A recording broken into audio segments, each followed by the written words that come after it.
they'll wear these on these foreheads, these phylacteries on their foreheads, and they contain parchment rolls with verses from the Torah. And this idea comes from these verses in the Bible where it says, "It shall be a sign for you upon your hand and a memorial between your eyes, that the law of the Lord may be in your mouth, and for with a strong hand the Lord did bring you out of Egypt." Now, not every Jewish group takes this literally, and I don't think any Christian groups take this literally.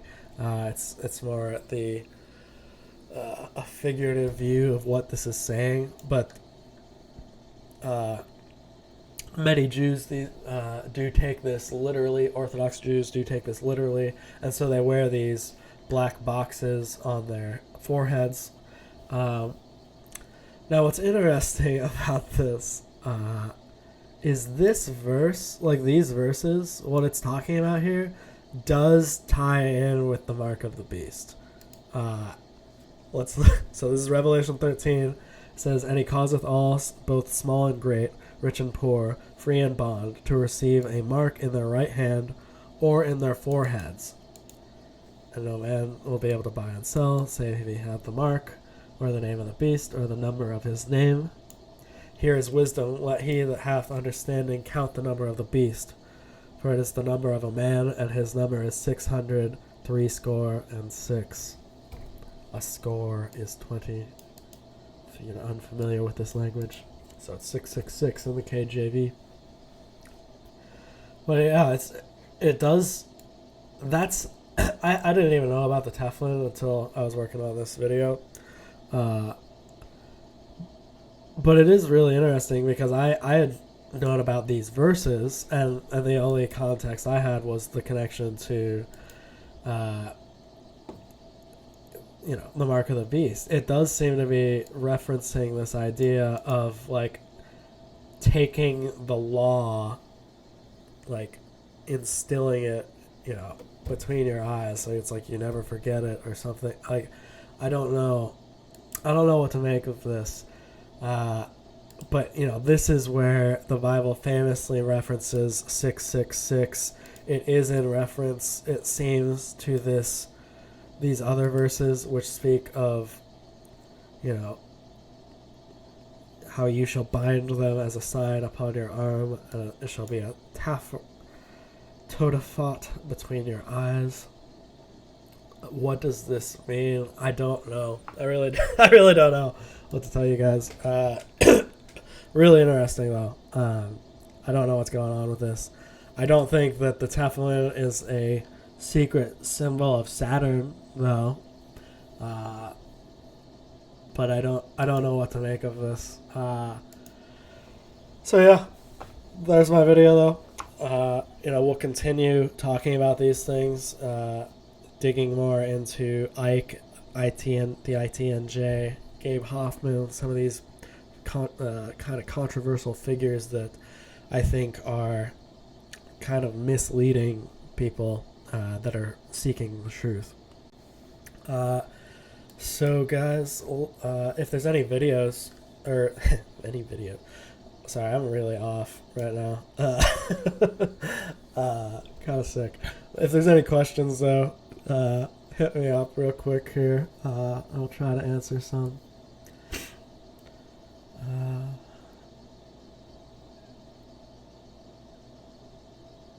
Yeah, Amir, I will definitely do a full analysis of Morals and Dogma. We're going to continue to go through various Masonic books.